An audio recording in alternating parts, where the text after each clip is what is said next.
I never thought a weekend trip for a simple vlog would turn into the most terrifying thing that's ever happened to me. It was supposed to be just another ghost hunting adventure. 4 of us, a camera, some lights, and a half-charged drone. Nothing serious, just content. That night, around 9, we left London heading south toward a small village in Kent called Pluckley, a name locals said with a weird half-smile like it carried something heavy behind it. According to every ghost forum and documentary we'd ever watched, this place wasn't just haunted, it was the most haunted village in all of Europe. Jason was driving. He's that type of guy who always laughs first before thinking. The car was full of his old 80s playlist, cheerful tunes that somehow made the silence outside sound even emptier. Sam sat in the back with Ellie, scrolling through the map on his phone, trying to sound brave. "Dude, this is the one with like 13 ghosts, right?" he asked. Jason grinned, eyes still on the road. 14 now. They added one recently. Ellie nudged him, annoyed. "That's not funny." Jason just laughed. But the laughter faded when the fog started to roll in, thick and white, swallowing the road ahead like smoke. By the time we reached the countryside, everything felt off. The air grew heavier. The road narrowed until it was barely wide enough for one car. The headlights lit up nothing but fog. Every turn looked the same, endless hedgerows and the occasional crooked wooden fence. Then, suddenly, we saw it. A weathered sign standing at the side of the road. "Welcome to Pluckley." The paint was faded, the wood warped from years of rain, but somehow it looked clean, like someone had just wiped it down. Jason slowed the car. No one spoke. The music had stopped by itself, or maybe someone turned it off, I don't remember. All I know is that for the first time, I could hear my own heartbeat louder than the engine. We drove into the village. No street lights, no people, just rows of old stone cottages with roofs that slanted like tired shoulders. A dog barked once, somewhere far away, then silence again. It didn't feel abandoned, it felt watched. We parked near an old church surrounded by a rusted iron fence. A faded sign read St. Nicholas Church, the kind of place you'd expect to see in a black and white horror film. I'd read about it online. People claimed to see a woman in white walking near the graves at night, humming a song no one could recognize. Jason got out first, setting up the tripod. "All right, this is perfect. Background's creepy as hell," he said, half excited, half nervous. I followed with the audio gear, scanning the gravestones through the fog. Some were tilted, half buried in moss, but then I noticed something strange. A few of the headstones looked new. The stone was clean, the carvings sharp, like someone had just wiped them down. I felt a chill run down my arms. "Guys," I said quietly, "this cemetery's supposed to be abandoned." Sam shrugged. Maybe it's a tourist thing, but his voice didn't sound sure. We started filming around 11. Jason faced the camera, doing his usual intro. "Guys, this is it. Pluckley, Europe's most haunted village. We're here to prove whether these stories are real or just myths." Ellie aimed her camera toward the side path leading behind the church. It was pitch black, except for Sam's flashlight beam. For 20 minutes, everything went fine. We joked, took some B-roll, read a few names on gravestones, and then it started. A sound. Soft at first, a metallic scraping noise coming from somewhere near the back fence. Jason thought it might be a loose gate or an old chain, but the sound came again. Creak, creak.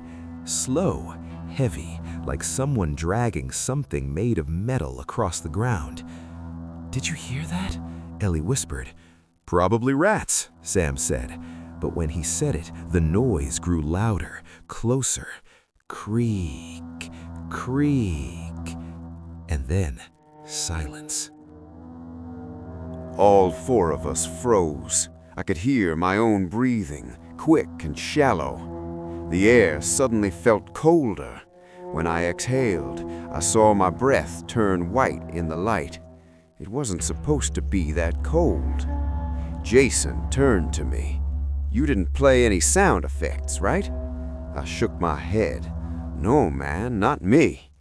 Then Ellie pointed. "Look!" Through the fog, near the far side of the graveyard, a faint glow appeared.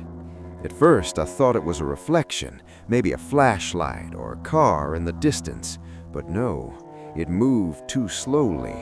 The glow swayed side to side, like someone walking with a lantern. Jason whispered, "Oh my God, are you seeing this?" He raised the camera, zooming in. The light drifted closer, a warm yellow flicker surrounded by fog. And then we realized something that made every hair on my body stand up. There was no one holding it. The lantern floated, just hanging there in the air. Ellie took a step back, trembling. "Jason, we need to go." He shook his head, eyes locked on the camera screen. No, wait, this is gold. We can't stop now." He took one step toward the fence. The lantern stopped moving. Then it went out. The darkness that followed was complete. We couldn't even see each other's faces. And that's when the singing started. A woman's voice, soft, low, humming a tune that didn't sound human. The notes rose and fell in strange patterns, sad, broken, like something ancient and tired. Ellie covered her ears, whispering, "Please stop! Please stop!" Sam turned his flashlight on, waving it wildly through the fog, but the beam only lit swirling white mist, nothing else. Jason's voice cracked. "Okay, everyone back to the car, now." We started running, but as we reached the road, the church bell rang. Once, loud, deep, the sound rolled through the air like thunder. We stopped dead in our tracks. The bell hadn't rung in decades. We'd seen the rope inside earlier, frayed and cut clean off.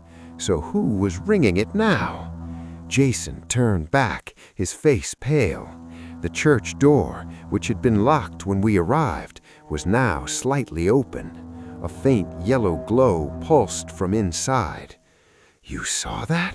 he whispered. I nodded. I didn't want to move closer, but Jason had already had his camera up again. Then she appeared. A tall, still figure stood inside the doorway, wearing a white dress that shimmered faintly in the light. Her hair hung over her face. She didn't move, didn't breathe, just stood there like she was waiting. Jason whispered, "I need a closer shot." Before any of us could stop him, he stepped forward. The bell rang again, twice this time. Dong, dong. The sound shook the ground beneath us. Birds exploded from the trees, screeching into the night. Ellie screamed, "Jason, stop!" But he didn't. He walked right through the gate, his camera trembling in his hands. "She's calling me," he said under his breath. "She's calling me." Then silence. Even the wind stopped. We watched frozen as Jason disappeared into the dark church doorway. His flashlight flickered once, twice, and went out. Then the bell rang again, 5 times, each one louder than the last, until I felt my chest vibrate with the sound. Dong, dong, dong, dong, dong, and then nothing. Ellie started sobbing. Sam tried to start the car, but the engine wouldn't turn over. I grabbed my phone to call Jason. No signal. Every device we had was dead. The fog thickened until I couldn't even see the church anymore. Then slowly, from inside that haze, a shadow appeared. Tall, motionless, its outline human, but not right. Too long, too still. It stepped forward once. Something metal fell from its hand, a faint clink against the pavement. Sam shined his flashlight toward it, and the light hit something shiny. A bracelet. Jason's bracelet. The shadow vanished. The bell tolled one final time, a long, hollow sound that seemed to echo inside my head. And then a whisper right beside my ear. A woman's voice, soft, cold. "You shouldn't have come this late."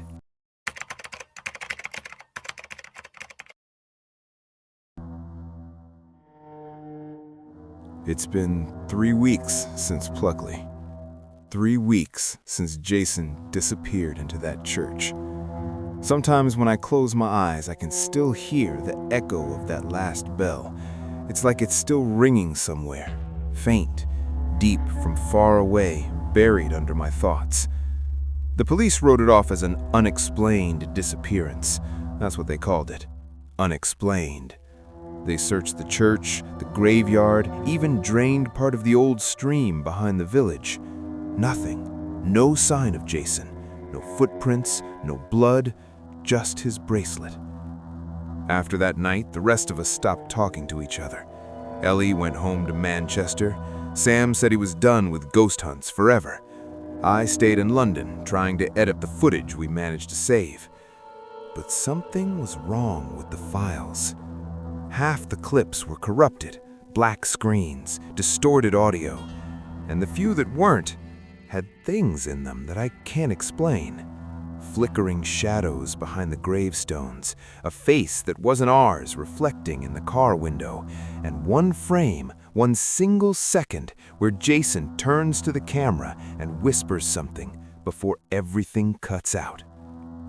I replayed that second for hours. The words were barely audible, but I swear he said, "Don't listen to her." After that, I started hearing things in my apartment. At first, it was subtle, the floor creaking at night, the faint sound of dripping water even though the tap was closed. Then, one night, I heard humming. That same tune, the one from the graveyard. I got up, walked to my living room, and my laptop screen was on. The same corrupted footage was playing by itself. Jason's face, frozen mid-sentence, staring directly into the camera, and behind him, there was that light again, that lantern glowing faintly through the fog. I shut the laptop hard, sat in silence for a long time, but the humming didn't stop. It was coming from the hallway. When I opened the door, the air changed, cold, thick, like stepping underwater, and there, at the end of the hallway, was a small puddle, water trickling slowly from the ceiling above it. I looked up, and the ceiling was dry. I didn't sleep that night. The next morning, I called Sam. He didn't answer, so I went to his flat. The place was a mess. Curtains closed, dishes stacked in the sink. He looked exhausted, like he hadn't slept in days. "She's here too," he said, before I even asked. "In the mirror, every night." He showed me. In the corner of his bathroom mirror, just past his reflection, there was a faint blur, like a woman's silhouette standing behind him. Long hair, white dress. The image shimmered when you looked too long, like heat on pavement. Sam said he'd tried to cover the mirror, but it didn't help. The blur just moved. Sometimes it appeared in the TV screen, sometimes in his phone camera, always watching. We needed answers. That same night, we drove back to Pluckley. I didn't tell Ellie. I didn't want her involved again. The village was even quieter than before. The air smelled of damp earth and old wood smoke. No one was outside. Even the pub looked abandoned. We parked near the same church. The fog was waiting for us, thick and still. The bell tower loomed above, its shadow stretching across the gravestones. Sam turned on his recorder. "Let's find whatever the hell this is," he muttered. We split up. I went toward the fence where we'd seen the floating lantern. Sam headed to the back, near the stream that ran behind the church.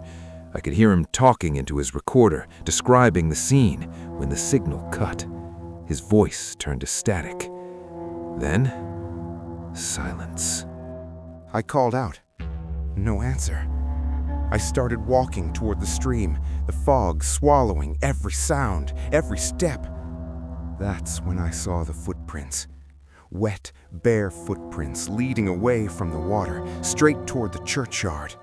They were small, maybe a woman's, but they sank deep into the mud, like whoever left them was heavier than they looked. And the water, it wasn't normal. It shimmered under my flashlight, almost silver, reflecting shapes that weren't there. I leaned closer and saw movement, like faces floating just beneath the surface, dozens of them, all pale, eyes closed, mouths open. I stumbled back. My foot hit something solid, Sam's recorder. I picked it up. The light was still on.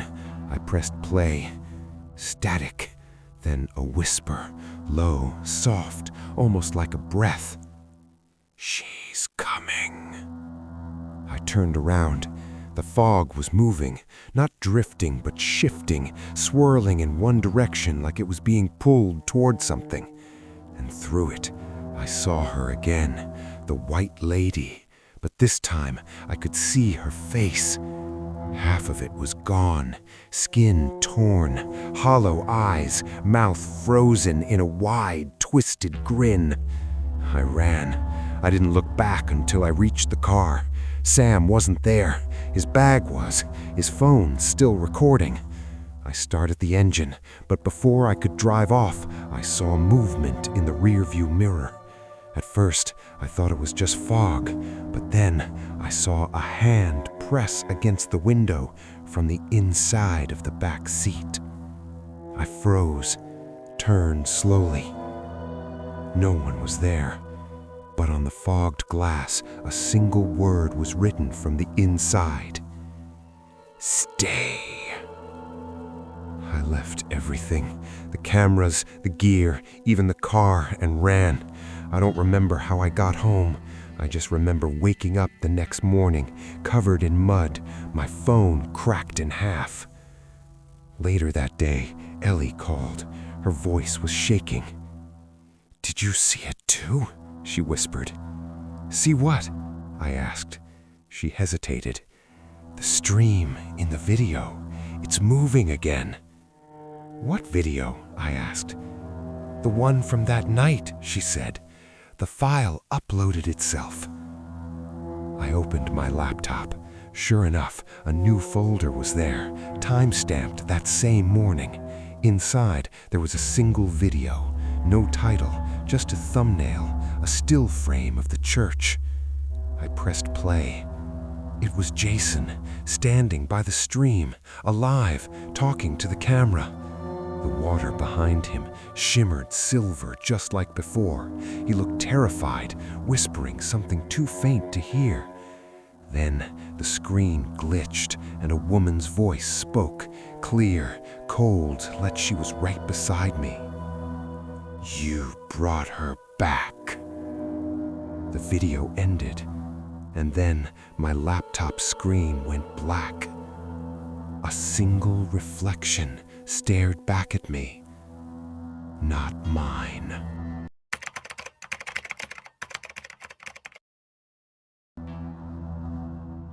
It's been 4 days since the new video appeared. 4 days since I saw Jason alive. I've barely slept.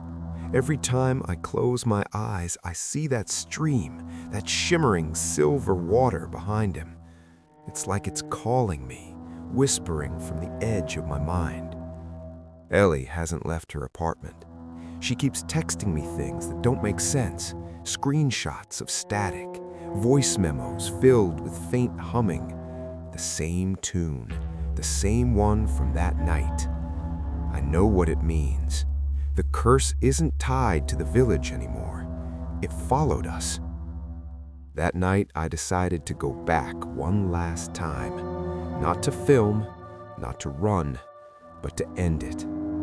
I packed light, just my recorder, flashlight, and Jason's bracelet, the one I found near the church gate.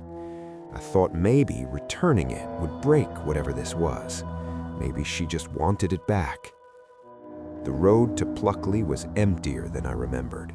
No cars, no lights, just mist rolling over the fields.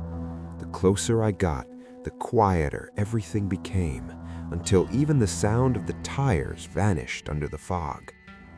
When I reached the village, it was like time had stopped. The air was thick with dew, the sky heavy and gray. The church stood there, waiting, a shadow carved into the mist. I stepped out of the car, and the moment my foot touched the ground, I heard it. The bell. Just one toll, deep and distant. The same as before. I whispered, "Jason, if you're here, I'm sorry." As I walked toward the churchyard, my flashlight flickered. For a split second, I saw movement by the old fence, a shape, faint, almost human. I called out, but no one answered. The silence pressed in, thick and suffocating. I pushed the gate open. The metal groaned like something alive. Inside, the gravestones gleamed wet under the weak moonlight. And there, by the far side of the yard near the stream, the fog seemed to glow faintly, silver, just like in the video. I followed it. The closer I got, the colder the air became. My breath came out in long, shaky clouds. And then I saw her, the White Lady. She stood beside the stream, back turned, her white dress floating just above the ground. Her hair moved like it was underwater, slow and weightless. "Please," I whispered, "just take this. Just leave us alone." I set Jason's bracelet on the ground. For a moment, nothing happened. Then she turned. Her face, what was left of it, was pale and cracked like porcelain, and her mouth moved, but no sound came out. Instead, I heard Jason's voice. "Why did you come back?" It wasn't echoing. It was right beside me. I spun around, and there he was, Jason, soaked, pale, eyes hollow like glass. "Jason!" He smiled weakly. "She said she'd let me go if someone replaced me." Before I could move, the fog surged forward, wrapping around my legs like icy hands. Jason stepped back into it, his form fading. I tried to follow, but the ground gave way beneath me. Suddenly, I was in the water, cold, blindingly bright. The stream wasn't just water anymore. It was filled with faces, hundreds of them, mouths open in silent screams. Their eyes followed me as I struggled to breathe. Then I saw her, the White Lady beneath the surface, reaching up with both hands. Her fingers brushed my throat, and everything went black. When I woke, I was lying on the church floor. The morning light was bleeding through the windows. My clothes were dry, but the ground around me was wet. The bracelet was gone. I stumbled outside. The village was different now. The fog had lifted. The air was still. Birds were singing. It almost felt normal. But when I looked toward the stream, I saw something glinting by the water. I walked closer. It was my recorder, the red light blinking, still on. I picked it up and pressed play. Jason's voice came through first, muffled and distant, then Ellie's, then mine, all speaking at once, overlapping, and underneath it, a woman's whisper. "You shouldn't have returned her gift." The recording ended with the sound of water, steady, endless, like waves hitting the shore. That night, I checked the file again on my computer. The timestamp wasn't from that morning, it was from next week. I tried deleting it. It wouldn't go away. Every time I restarted the laptop, the file multiplied. 10 copies, then 20, each one a few seconds longer than the last. By midnight, the newest one showed my apartment, my desk, the camera, and in the background, behind me, a white figure standing by the door. The bell began to ring again, once, twice, then over and over, faster, louder, until the screen went black. When the image returned, it wasn't a video anymore. It was a live feed from inside my room. And just before the light flickered out, before the camera died, I saw her reflection on the screen, not behind me this time, right beside me. She leaned close to the camera, her eyes dark and empty, and whispered the last words I'll ever hear. "Now it's your turn."